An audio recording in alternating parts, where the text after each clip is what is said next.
আজি আন্তঃৰাষ্ট্ৰীয় যোগ দিৱস। ভাৰতৰ লগতে গোটেই বিশ্বই আজি যোগ দিৱস উদযাপন কৰিলে, যোগ সাধনা কৰিলে। অতি গৌৰৱৰ কথা।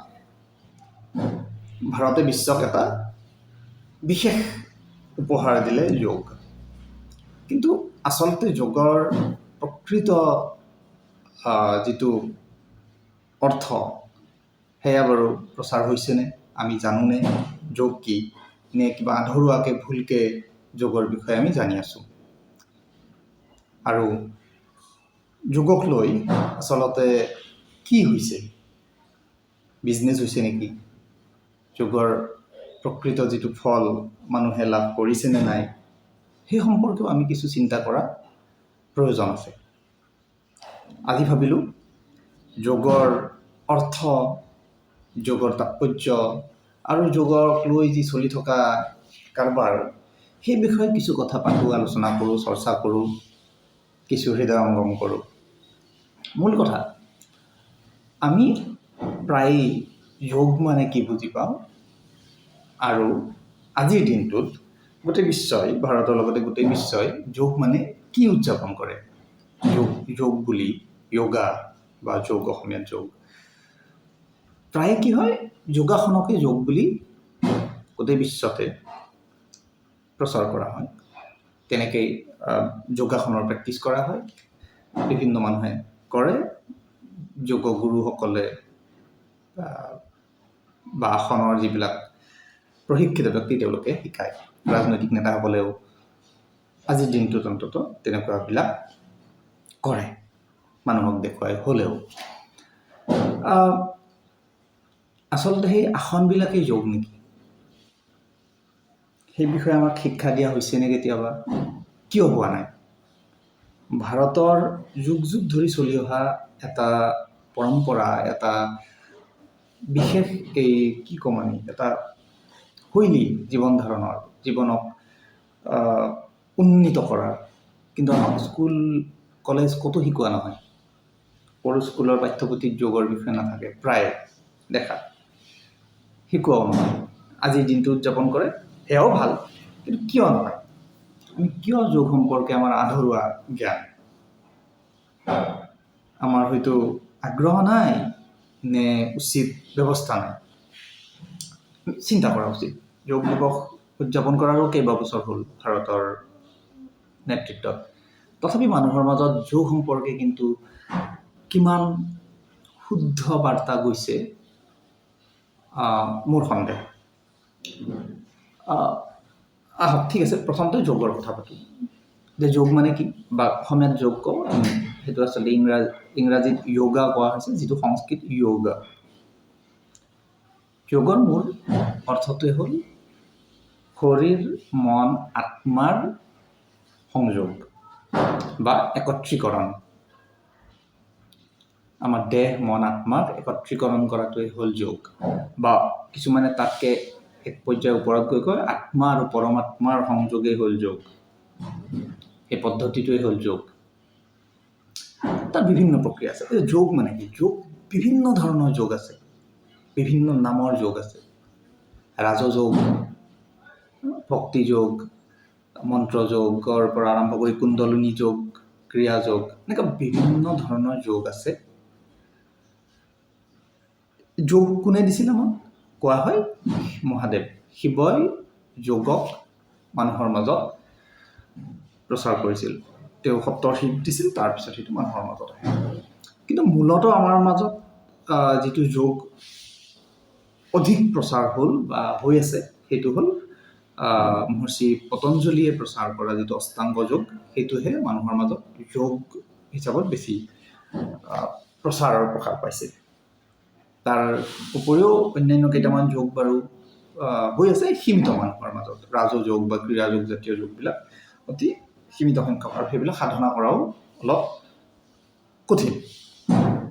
অষ্টাংগ যোগটো সাধাৰণ মানুহৰ মাজত কাৰণে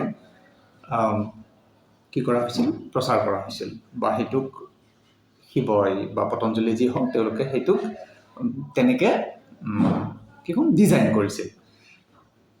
আমাৰ দৰে সাধাৰণ মানুহে যাতে জীৱনটোক বা আমাৰ দেহ, মন, আত্মাক যাতে একত্ৰীকৰণ কৰি উন্নীত কৰিব পাৰোঁ আমাৰ জীৱন ধাৰণৰ পদ্ধতিটো। তাৰ কাৰণে অষ্টাংগ মানে 8টা তাৰে অংগ, অষ্টাংগ নাম দিয়া হৈছিল। তো অষ্টাংগ কি কি?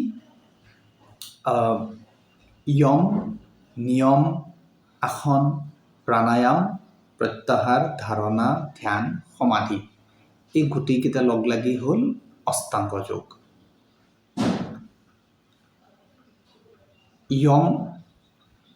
য়মৰ আকৌ 5টা, নিয়ম 5টা ভাগ আছে, মই কৈ যাম। তাৰ পিছতহে আহিব আসন। আসন মানে আমি যিবিলাক যোগাসন কৰোঁ, মূলতঃ 84টা মূল যোগাসন থকা বুলি কোৱা হয়। আজিকালি বিভিন্ন ধৰণে বিভিন্ন আসন আকৌ পিছৰ পৰ্যায়ত কিছুমানে সংযোগ কৰিছে বিভিন্ন নামেৰে, কিন্তু মূলতঃ 84 যোগাসন থাকে।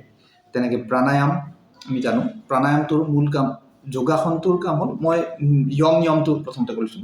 এতিয়া আলোচনাৰ অৰ্থটো সেইটো আছিল যে আমি আসন কৰাৰ আগত য়ম আৰু নিয়ম নাজানিলে আসনৰ কোনো অৰ্থ নাই, বা হয়তো আমি তাৰ পূৰ্ণ ফল নাপাম, তেনেকৈ কোৱা হৈছিল। সেইকাৰণে এটা ছিকুৱেঞ্চত গৈছিল, য়ম, নিয়ম, আসন, প্ৰাণায়াম, এনেদৰে। এতিয়া য়ম কি? য়মত কোৱা হৈছে যে যোগ সাধনা কৰাৰ বা যোগ প্ৰেক্টিছ কৰাৰ আৰম্ভণি পৰ্যায় হ'ল য়ম। কেইটামান নীতি, কঠোৰ নীতি কিছুমান দিয়া হয়, কিছুমান কি ক'ম আমি, ৰেষ্ট্ৰিকশ্যন কিছুমান থাকিব, কিছুমান নীতি নিয়মৰ মাজত মানুহজনে আগবাঢ়িব লাগিব, তাৰপিছত পৰৱৰ্তী পৰ্যায়লৈ যাব। তো য়মত পৰিব কি? অহিংসা, সত্য। অহিংসাৰ বাৰু মই ক'বলগীয়া একো নাই। গতিকে যোগ সাধনা কৰাৰ প্ৰথম চৰ্তটো হ'ল অহিংসা, তাৰপিছত হ'ল সত্য, তাৰপিছত অস্তেয়। অস্তেয় মানে চোৰ জাতীয় কাম যাতে আমি নকৰোঁ, অন্যৰ ধন সম্পত্তি লুটপাট কৰিব নোৱাৰোঁ, অস্তেয়। ব্ৰহ্মচৰ্য, হয়তো ব্ৰহ্মচৰ্য নীতি সকলোৱে জানে, গতিকে ব্ৰহ্মচাৰী হ'ব লাগিব বুলি কথা নাই। ব্ৰহ্মচৰ্য ব্ৰত কেতিয়াবা আমি পালন কৰিব লগা হয় যোগ সাধনাৰ ক্ষেত্ৰতো। অপৰিগ্ৰহ, তাৰমানে আমাৰ প্ৰয়োজনতকৈ অধিক বস্তুৰ প্ৰতি আমাৰ কোনো লালসা, লোভ থাকিব নোৱাৰে, আমি সেইটো সংগ্ৰহ কৰিব নোৱাৰোঁ। প্ৰয়োজনাধিক, এইকেইটা হ'ল য়ম। মই নাজানো আচলতে এই যোগাসন বা যোগ কৰি থকা মানুহবিলাকৰ মাজত এই য়মৰ কোনকেইটা গুণ পোৱা যাব। মই নিজকে ধৰি কৈছোঁ, মই নিজেতো যোগী পোৱা নাই, মই কেৱল আলোচনাৰ স্বাৰ্থতে কথাটো কৈছোঁ। এই আজি যে যোগ কৰি দেখুৱালে বহুতে, আমাৰ ৰাজনৈতিক নেতাৰ পৰা আৰম্ভ কৰি অন্যান্য বিভিন্ন মানুহে, অহিংসা, সত্য, অস্তেয় মানে চুৰ নকৰা, ব্ৰহ্মচৰ্য আৰু অপৰিগ্ৰহ, মোৰ প্ৰয়োজনতকৈ অধিক বস্তু সংগ্ৰহ কৰাৰ যিটো লোভ, সেইটো নাথাকিব লাগে। গতিকে এইকেইটা হ'ল য়ম। এইকেইটা নীতি পাৰ কৰাৰ পিছতহে আমি যোগৰ দ্বিতীয় পৰ্যায়লৈকে, নিয়মলৈকে। নিয়মকেইটা কি কি? শৌচ, সন্তোষ, তপচ, স্বাধ্যায়, ঈশ্বৰ প্ৰণিধান। শৌচ মানে আমি কেৱল আমি শৌচ শব্দটোৰে যিটো বুজো সেইটো নহয়, মানে টয়লেটত গৈ পায়খানা প্ৰক্ৰিয়া নহয়, বাকী সমগ্ৰ ক্লিনিং প্ৰক্ৰিয়াটো শৌচ শব্দ, শৌচকৰ্ম বুলি তাক কোৱা হয়। শৌচ, পেচাব ইত্যাদি, ইণ্টাৰনেট ক্লিনিং, শৌচকৰ্ম। গতিকে সেইটো হ'ব লাগিব প্ৰপাৰলি যদি আমি যোগৰ কাৰণে যাওঁ। সন্তোষ, মানসিক যিটো সন্তোষ, সেইটো থাকিব লাগিব। তপস্যা, যিটো আমাৰ মানসিকতা। তাৰপিছত আহিব স্বাধ্যায়, নিজৰ বিষয় অধ্যয়ন, নিজক ষ্টাডি কৰিব পৰা যিটো গুণ। আৰু ঈশ্বৰ প্ৰণিধান মানে ঈশ্বৰৰ প্ৰতি, গুৰুৰ প্ৰতি নিজক সমৰ্পণ কৰাৰ যিটো আগ্ৰহ বা শক্তি, এইকেইটা হ'ল নিয়ম। গতিকে য়ম, তাৰপিছত নিয়ম, এই নীতিকেইটা পাৰ কৰাৰ পিছতহে আমি ক'লৈকে যাম? আসনলৈকে। নাজানো আমি আচলতে সেইটো কৰোঁ নে নকৰোঁ, নে দেখাক দেখি কেৱল আসন কেইটামান কৰোঁ আমি যোগ দিৱসত, উপায়ো নাই। এদিনত আপোনাক য়ম নিয়ম নৰ নীতি সম্পূৰ্ণ কৰাব কোনেও নোৱাৰে। কিন্তু কি লাভ হ'ব যদি আমি ভাবোঁ, যদি আমি ঈশ্বৰ বিশ্বাসী, যদি ভাবোঁ আমি শিৱই দি যোৱা এটা উপহাৰ যোগ বা পতঞ্জলীয়ে শিকাই যোৱা এটা শিক্ষা, যদি আমি প্ৰথম পৰ্যায়খিনি মানে অ ক খ পৰ্যায়টো নকৰি চিধা জাপ মাৰিছোঁ সকলোকে আসনলৈকে, আসনকেইটা সম্পূৰ্ণ নকৰোঁ বাৰু আমি বা নাজানো। গতিকে যোগৰ আচলতে অৰ্থটো কি হৈ আছে আপোনালোকে এবাৰ ভাবি চাওক। আসনৰ পিছত আহিব প্ৰাণায়াম। প্ৰাণায়াম জানো ন, ৰামদেৱেতো খুব আসন আৰু প্ৰাণায়াম জনপ্ৰিয় কৰাৰ ক্ষেত্ৰত ৰামদেৱৰ ভূমিকা আছে বাৰু। আমি আধুনিক যুগত তেওঁ সেইকাৰণে নিজৰ সংস্থাটোৰ নামো পতঞ্জলি দিছিল, যিহেতু পতঞ্জলিয়ে আগবঢ়াই যোৱা যোগ প্ৰাণায়ামক তেওঁ প্ৰচাৰ কৰাৰে উদ্দেশ্য আছিল। গতিকে ৰামদেৱে আসন আৰু প্ৰাণায়াম জনপ্ৰিয় কৰিলে। গতিকে আমি প্ৰাণায়াম জানো। প্ৰাণায়ামৰ মূল কামটোৱেই হ'ল উশাহৰ কণ্ট্ৰল। আমাৰ ইৰা পিংগলা সুষমা নাড়ীৰ বেলেঞ্চ, বা আমি যদি এনেকৈ ক'ব পাৰোঁ যে সৌ নাক আৰু বাও নাকেৰে উশাহ লোৱাৰ প্ৰক্ৰিয়াটোৱে হ'ল প্ৰাণায়াম। সেইটো আমি প্ৰায় জানো বা দেখোঁ। প্ৰাণায়ামৰ পিছত অন্যান্য পৰ্যায়কেইটা আহিছে প্ৰত্যাহাৰ, ধাৰণা, ধ্যান, সমাধি। সেইকেইটালৈকে আমি বাৰু যাব পৰাকৈ আমাৰ দৰে মানুহ, সাধাৰণ মানুহৰ বৰ সামৰ্থ্যৰ বিষয় নহয়। দীৰ্ঘকাল শিকিব লাগিব নিশ্চয়, ভাল গুৰুৰ অধীনত। গতিকে মই ইমান আলোচনালৈ নাযাওঁ। ধ্যান আমি অলপ জানো, মেডিটেশ্যনৰ কথা জানো, আৰু শেষৰ পৰ্যায়টো হ'ল সমাধি। সমাধিটো হ'ল যোগৰ দ্য আল্টিমেট গ'ল, ন ডেষ্টিনেশ্যন, শেষ পৰ্যায়। শিৱগুৰুসকলে যে সমাধিত আছিল থকা বুলি কয়, বহা থকা শ বছৰ সমাধিত থাকে, হাজাৰ বছৰ। এতিয়াও কিছুমান গুৰু পোৱা যায় বৰফৰ মাজত, য'ত সাধাৰণ মানুহে কল্পনাও কৰিব নোৱাৰে। তাত সেই বৰফৰ মাজত কোনো কানি কাপোৰ নোহোৱাকৈ খালী গাৰে সমাধিত বহি থাকে। গতিকে সেইটো এটা মানে আত্মা পৰমাত্মাৰ সংযোগৰ শেষ পৰ্যায়, আল্টিমেট কথাটো হ'ল সমাধি। এইটো এদিন দুদিনত অহা কাৰবাৰ নহয়। অ'কে, সেইটো বাৰু ইমান দীঘলীয়া এক্সপাৰ্টৰ বিষয় এইটো। মই যিহেতু যোগ গুৰু, যোগ এক্সপাৰ্ট নহয়। আমাৰ বিষয়টো হ'ল যোগৰ বিষয়ে ধ্যান ধাৰণাখিনি।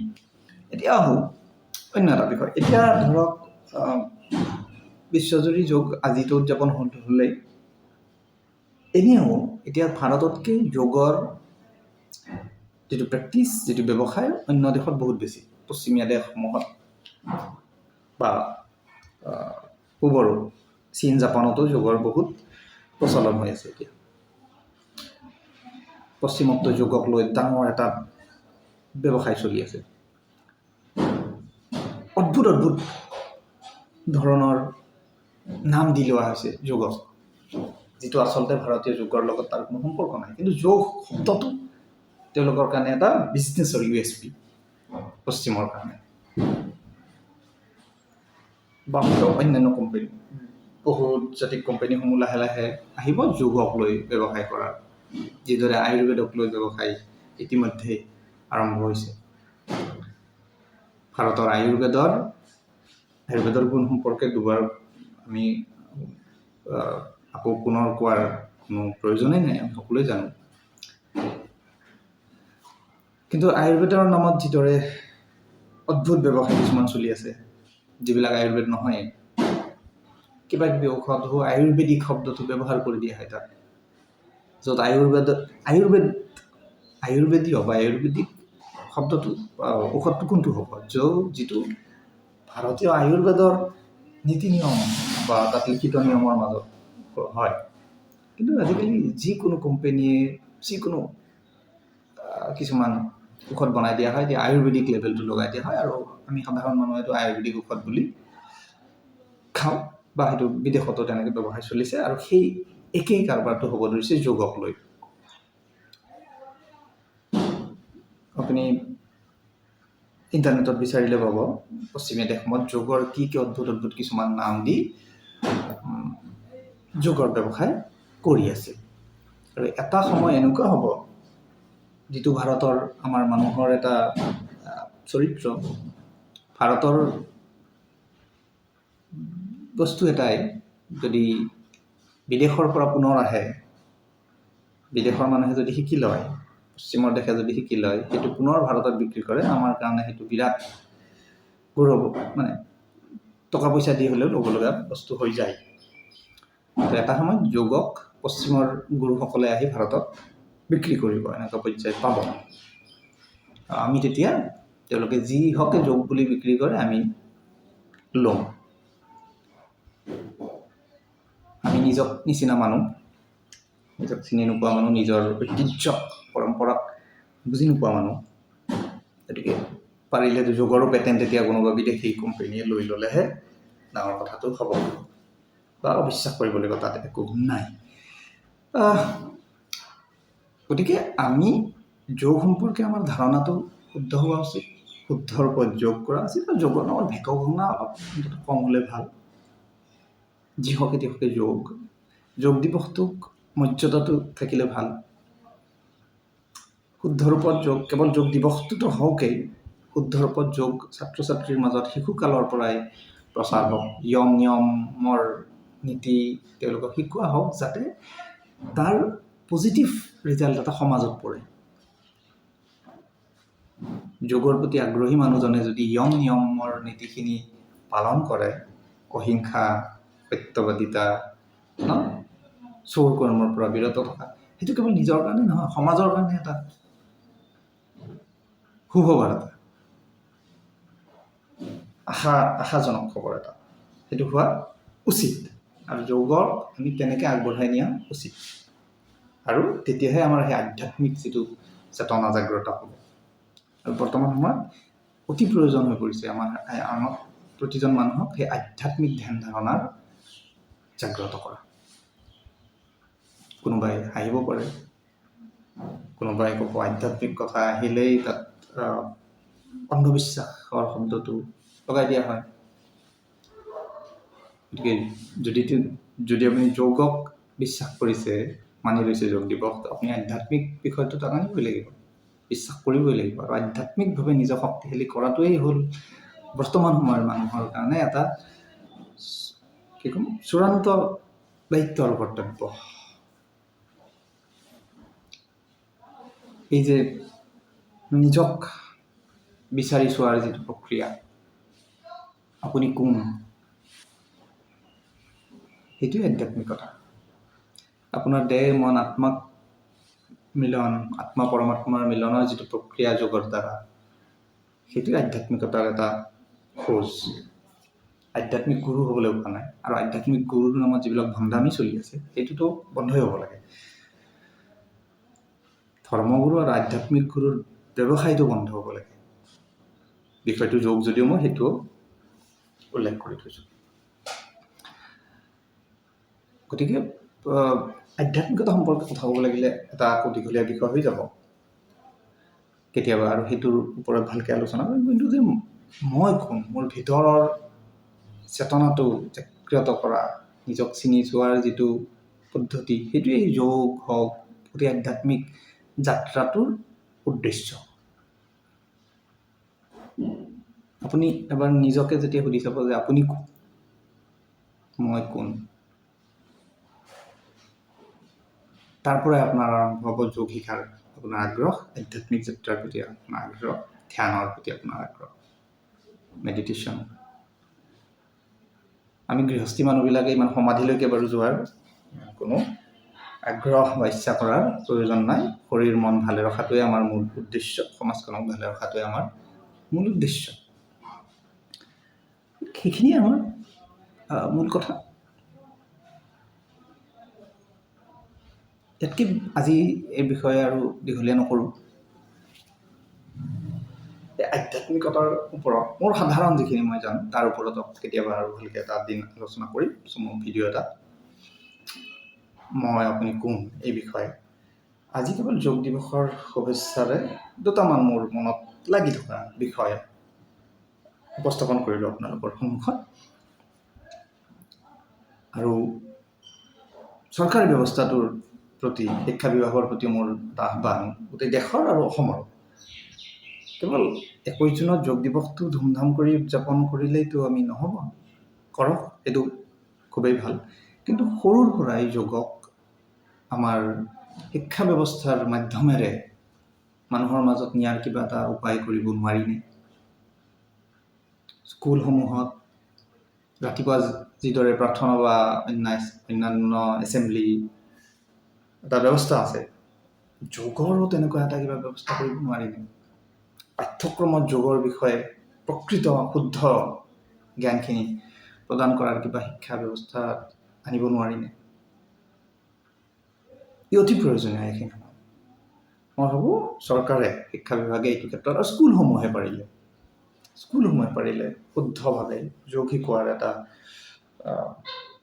কাৰ্যপ্ৰণালী হাতত লওক এইখিনি শেষত যোগ দিৱসত মই এখন কিতাপ দেখুৱাম আপোনালোকক যিসকলে আগ্ৰহী এই যে যোগৰ কথা ক'লোঁ বিভিন্ন যোগীৰ কথা আহি পতাত আপুনি যদি ইচ্ছা কৰে মোৰ নিজৰ সংগ্ৰহত থকা এখন কিতাপ আপুনি পঢ়িব পাৰে ভাৰতৰ যোগৰ বিষয়ে জানিব খোজা মানুহখিনিৰ আধ্যাত্মিক জ্ঞানৰ প্ৰতি আগ্ৰহী মানুহখিনিৰ কাৰণে আটাইতকৈ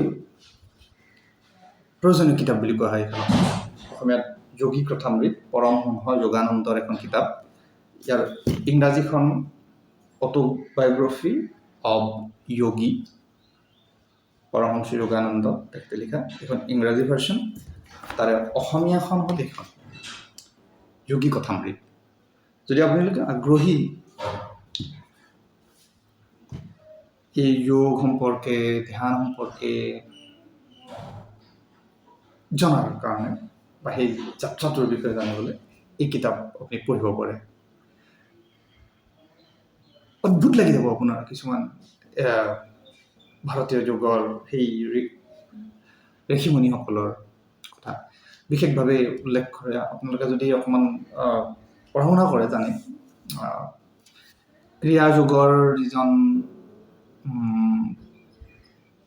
মূল ব্যক্তি বুলি কোৱা হয় গুৰু বুলি কোৱা হয় ক্ৰিয়া যোগক পুনৰবাৰ পৃথিৱীত প্ৰচাৰ কৰাত শিৱৰ পিছতেই মহাৱতাৰ বাবাজী বুলি যাক পৰিচয় তেওঁৰ আচল নাম কোনেও নাজানে যাৰ আধুনিক পৰিচয় মহাৱতাৰ বাবাজী তেওঁক 5000 বছৰ ধৰি পৃথিৱীত জীয়াই থকা বুলি কোৱা হয় কিছুমানে তাতকৈ অধিক বুলি কোৱা হয় কোনেও নাজানে তেওঁৰ বয়স হয়তো 5000 10000 বছৰ ধৰি তেওঁ জীয়াই আছে এতিয়াও হিমালয়ত থকা বুলি কোৱা হয় বহুতে তেওঁক লগ পায় তেওঁৰ বিষয়ে এই কিতাপখনত আছে মহাৱতাৰ বাবাজীৰ বিষয়ে আপোনালোকে যদি জানিব খোজে চাব পাৰে ইউটিউবত মোৰতো ইচ্ছা মই এদিন সেইটো বিষয়ে অলপ কথা পাতিম মহাৱতাৰ বাবাজীৰ সম্পৰ্কে গতিকে আজিৰ দিনটোত মহাৱতাৰ বাবাজীকো এবাৰ স্মৰণ কৰা উচিত যোগ দিৱসত তেওঁ ক্ৰিয়াযোগী তেওঁ অপাৰ শক্তিৰ অধিকাৰী মহাৱতাৰ বাবাজী ঐশ্বৰিক শক্তি আছে বুলি কোৱা হয় তেওঁৰেই শিষ্য হ'ল পৰমহংস যোগানন্দ তেওঁ লিখা গতিকে তেওঁৰ গুৰুৰ গুৰু মহাৱতাৰ বাবাজী তেওঁৰ বিষয়ে বহুতখিনি এই কিতাপত উল্লেখ আছে পঢ়িব পাৰে আপোনালোকে কিতাপখন য'ত ত'ত পায় অনলাইন কিনিব পাৰে বুক ফেয়াৰত প্ৰতিবাৰে তেওঁলোকে ষ্টল দিয়ে যদি আপোনালোকে মন কৰে দেখিছে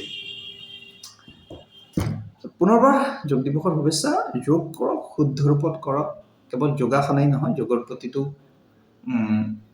ক্ৰিয়া অষ্টাংগ যোগ বুলি ক'লেও 8টা যিটো প্ৰকাৰ পাৰিলে শিকিবলৈ যত্ন কৰক আৰু যোগৰ বাৰু বহুত স্কুলো আৰম্ভ হৈছে অসমত তাত নাজানো মই কোনকেইটা পদ্ধতি শিকোৱা হয় কেনেকৈ শিকোৱা হয় যোগৰ প্ৰশিক্ষিত গুৰুসকলো আহিছে বোধহয় তেওঁলোকৰ তত্ত্বাৱধানত আপোনালোকে যোগ শিকিব পাৰে বহুত স্কুলত যোগৰ এটা আয়েংগাৰ যোগ বুলি শিকোৱা হয় মই সেইটো ৰৈ গৈছিল আয়েংগাৰ যোগটো আচলতে সেই মূল বা সেই পতঞ্জলি বা শিৱই দিয়া যোগ কেইটাই নহয়, আয়েংগাৰ নামৰ এগৰাকী যোগগুৰুৱে ভাৰতৰ দক্ষিণ ভাৰতৰ তেওঁ নিজৰ কিছু পদ্ধতি তাত অন্তৰ্ভুক্ত কৰি যোগক অলপ আধুনিকীকৰণ কৰিছিল। যোগত কিছুমান সঁজুলি ব্যৱহাৰ কৰিছিল, ৰছী, লাঠি ইত্যাদি ধৰণৰ, যাতে শাৰীৰিক